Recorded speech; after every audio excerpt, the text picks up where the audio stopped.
അപ്പോൾ ഇന്നത്തെ നമ്മുടെ സിനിമ കക്കുട 2024 ഈ മൂവി റിലീസായിരിക്കുന്നത്. നമ്മുടെ ചാനലിൽ ആദ്യമായിട്ടാണ് ഒരു ഹിന്ദി സിനിമ എക്സ്പ്ലനേഷൻ ചെയ്യുന്നത്. അതിന് കാരണം ഇതിലെ കഥ തന്നെയാണ്. അടിപൊളി ഇംഗ്ലീഷ് മൂവീസിലൊക്കെ കണ്ടുവരുന്നത് പോലത്തെ ഒരു കഥാ കോൺസെപ്റ്റാണ് ഈ സിനിമയിൽ. റത്തോടി എന്ന ചെറിയൊരു ഗ്രാമം. അവിടെ എല്ലാ ചൊവ്വാഴ്ചയിലും രാത്രി 7:15 ഒരു ദുരാത്മാവ് വരും. അപ്പോൾ അവിടെയുള്ളവർ അവരുടെ വീടിന്റെ വാതിലുകൾ തുറന്നിട്ടിരിക്കണം. എന്നാൽ അതവരെ ഒന്നും ചെയ്യില്ല. അഥവാ ഡോർ തുറന്നിട്ടില്ലെങ്കിൽ ആ ദുരാത്മാവ് അകത്തുള്ളവരെ ചവിട്ടും. ആ ചവിട്ട് കിട്ടിയ ആൾക്ക് പിറ്റേന്ന് കുറുക്കിലൊരു കൂന് വരികയും 13 ദിവസത്തിന് ശേഷം മരിക്കുകയും ചെയ്യും. സിനിമയുടെ തുടക്കം ഒരു ബസ്സിനെയാണ് കാണിക്കുന്നത്. ബസ് ഒരു വിജനമായ പ്രദേശത്ത് നിർത്തുന്നു. അതിൽ നിന്ന് ഒരു അപ്പൂപ്പനിറങ്ങി വളരെ ധൃതിയോടെ തന്റെ സൈക്കിളുമെടുത്ത് അതുവഴി റത്തോടി എന്ന ഗ്രാമത്തിലേക്ക് പോവുകയാണ്. സമയം ഇരുട്ടി തുടങ്ങുന്നു. ഒരു കൃഷിത്തോട്ടത്തിന്റെ അകത്തുകൂടിയാണ് അദ്ദേഹം പാസ് ചെയ്തു പോകുന്നത്. അവിടെ ഒരു കോലത്തെ കാണുന്നു. അതിൽ ഒരുപാട് ഈച്ചകൾ വന്നിരിക്കുകയാണ്. ഒരു ഭയാനകരമായ കാഴ്ച. ശേഷം അദ്ദേഹം അവിടെ നിന്നും ഗ്രാമത്തിലെത്തുന്നു. ഇപ്പോൾ സമയം കറക്റ്റ് 7 മണി. ഗ്രാമത്തിലുള്ള എല്ലാവർക്കും കേൾക്കാൻ ഒരു അലാറം അവിടെ മുഴങ്ങുന്നു. അത് കേട്ടതും എല്ലാവരും വീടുകളിൽ ചെല്ലുന്നു. അവിടെയുള്ള എല്ലാ വീടുകൾക്കും 2 വാതിലുണ്ട്. ഒന്ന് മെയിനായിട്ടുള്ള വാതിൽ, രണ്ടാമത്തേത് ഒരു കൊച്ചുവാതിൽ. ആ കൊച്ചുവാതിൽ എല്ലാവരും തുറന്നിടുകയാണ്. അതുപോലെ തന്നെ അപ്പൂപ്പനും വീട്ടിനകത്ത് കയറി ആ കൊച്ചുവാതിൽ തുറന്നിടുന്നു. ശേഷം കറക്റ്റ് 7:15 ആവുമ്പോൾ ഒരു ദുരാത്മാവ് വലിയ ശബ്ദത്തോടുകൂടി ഓരോ വഴിയിലുമായി വീടിന്റെ ഡോറുകളെ നോക്കി വരുന്നു. എന്നാൽ അവസാനത്തെ വീടിന്റെ ഡോർ ഇതുവരെ ഓപ്പൺ ആയിട്ടില്ല. അകത്ത് ഒരു കപ്പിൾസ് കിടക്കുകയാണ്. 7:15 അവർ അറിഞ്ഞിട്ടില്ല. പെട്ടെന്ന് അവൻ മൊബൈലിൽ നോക്കി ഡോർ അടയ്ക്കാൻ വേണ്ടി ചടപടെ ഓടുമ്പോൾ ഡോറിനെ വലിച്ചു തുറന്ന് ദുരാത്മാവ് അകത്തേക്ക് വന്ന് അവനെ ചവിട്ടുകയാണ്.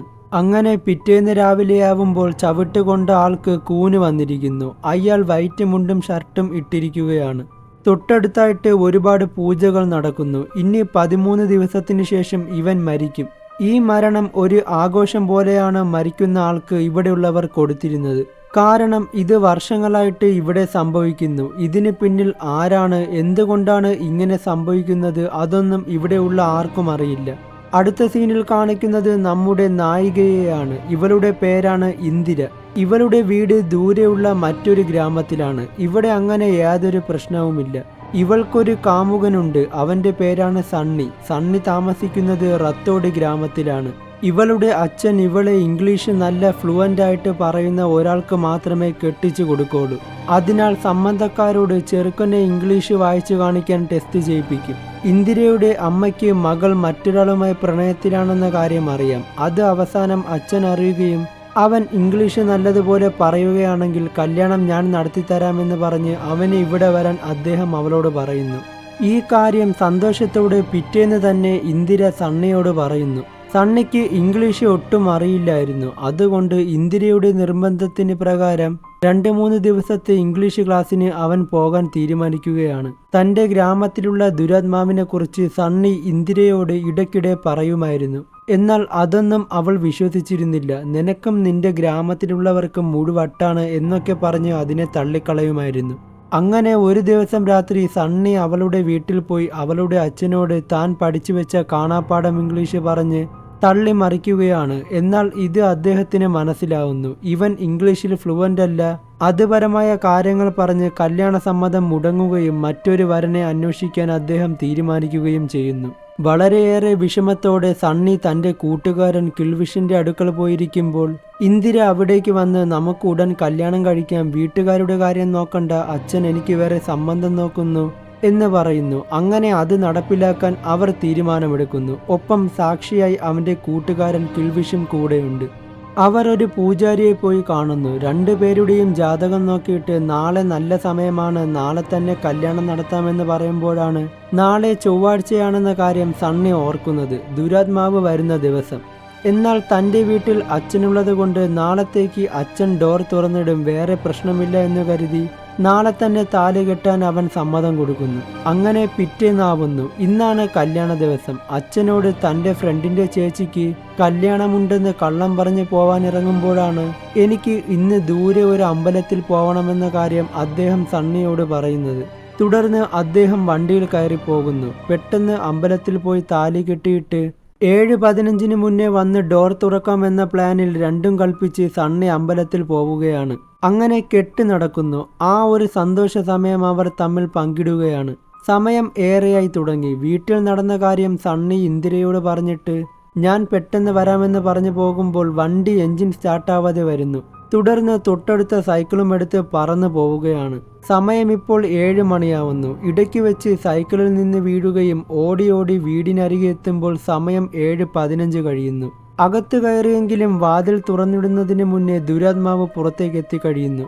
ശേഷം സണ്ണിയെ അത് ചവിട്ടുകയാണ്. പിറ്റേന്ന് രാവിലെ ചവിട്ടി കിട്ടിയ എല്ലാവർക്കും സംഭവിച്ചതുപോലെ സണ്ണിക്കും കുറുക്കിൽ കൂന് വരുന്നു. ഒപ്പം പൂജകളും നടക്കുന്നു. അവിടേക്ക് ഇന്ദിര എത്തുകയാണ്. ഇതെല്ലാം കണ്ട് സണ്ണി പറഞ്ഞത് സത്യമാണെന്ന് അവൾക്കിപ്പോൾ മനസ്സിലായി. കൂടാതെ ഇന്ദിര സണ്ണി കെട്ടിയ പെണ്ണാണെന്ന് അവൻ്റെ അച്ഛനും ആ ഗ്രാമത്തിലുള്ളവരും ഞെട്ടലോടെ അറിയുന്നു. ഇതറിഞ്ഞതോടെ അവൻ്റെ അച്ഛൻ ആദ്യം ഒന്ന് കോപിക്കുന്നു, പിന്നെ ദേഷ്യമടങ്ങുന്നു.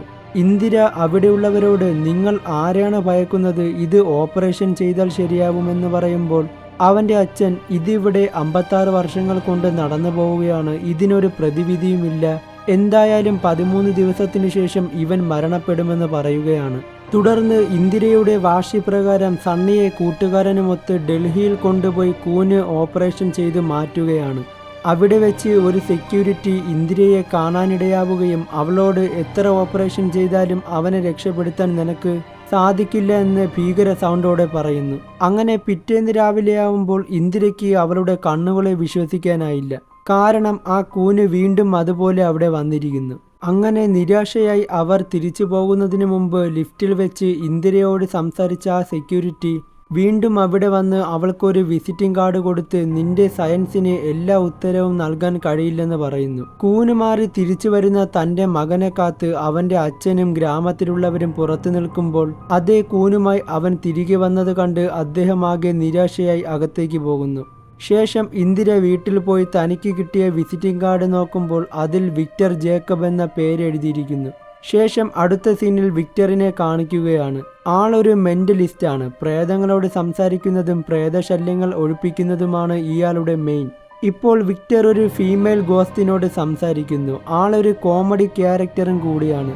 ആ സമയത്ത് ഇന്ദിരയുടെ കോൾ വിക്ടറിന് വരുന്നു. ശേഷം നടന്ന കാര്യമെല്ലാം പറയുകയും റത്തോഡി ഗ്രാമക്കാർ ഭയക്കുന്ന കഥയും കേട്ട് ആ പ്രശ്നം പരിഹരിക്കാൻ വേണ്ടി റത്തോഡിയിൽ ബസ്സിൽ വന്ന് വിക്ടർ ഇറങ്ങുന്നു.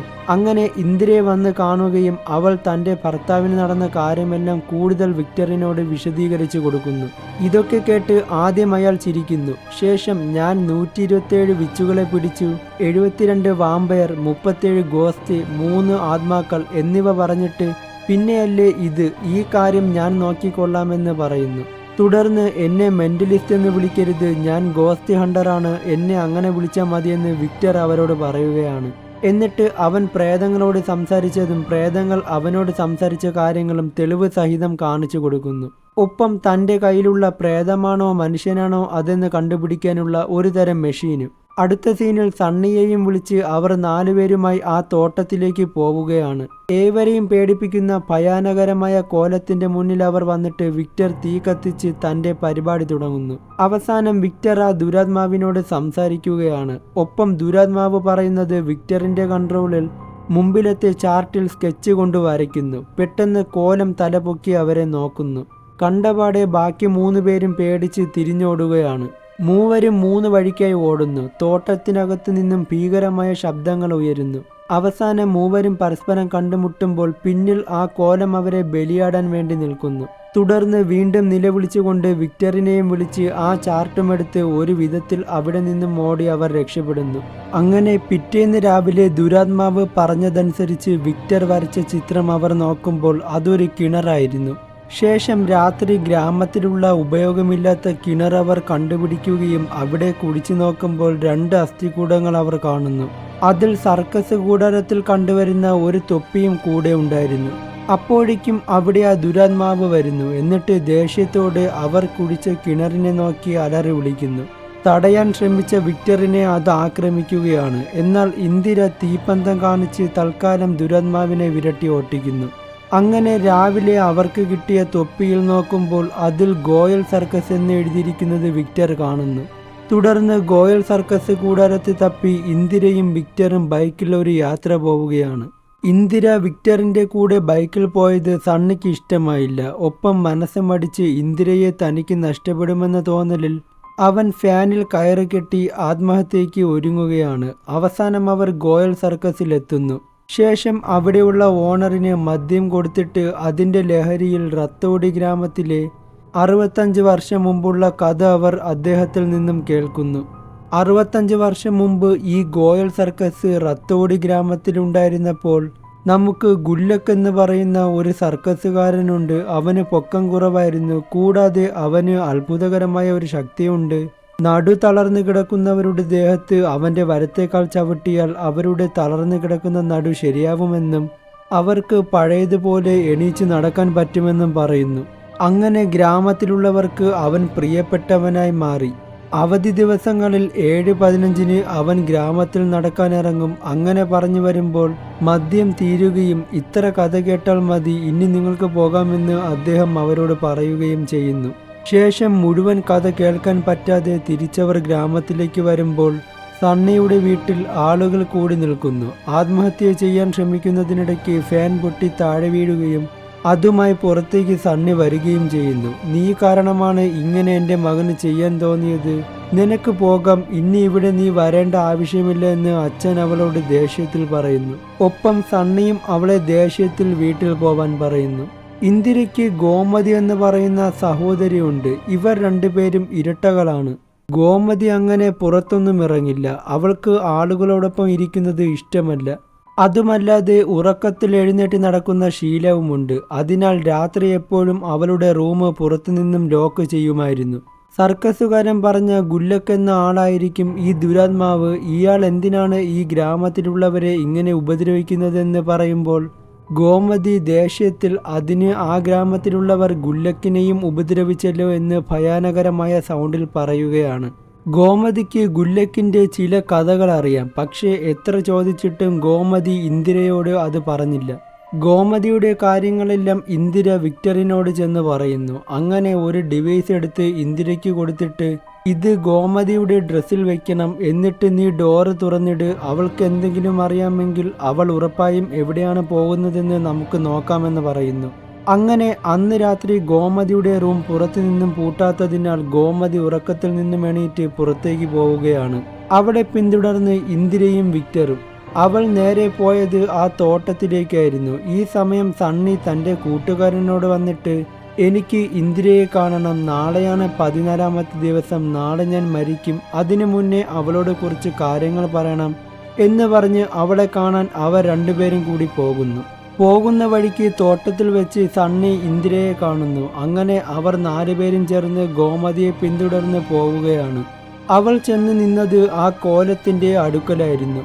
പെട്ടെന്ന് ഗോമതി ബോധം കെട്ട് വീഴുന്നു. തുടർന്ന് കോലം അവരെ നോക്കി അലറുമ്പോൾ കോലത്തിനുമേൽ അവർ തീ കത്തിച്ചിടുകയാണ്. അപ്പോൾ അതിൽ നിന്നും ആ ദുരാത്മാവ് പുറത്തേക്ക് വരുന്നു. ശേഷം ഗോമതിയുടെ ദേഹത്ത് കയറുകയാണ്. എന്നിട്ട് താൻ ഇങ്ങനെയൊക്കെ ചെയ്യാൻ കാരണമായ കാര്യങ്ങൾ അവരോട് പറയുന്നു.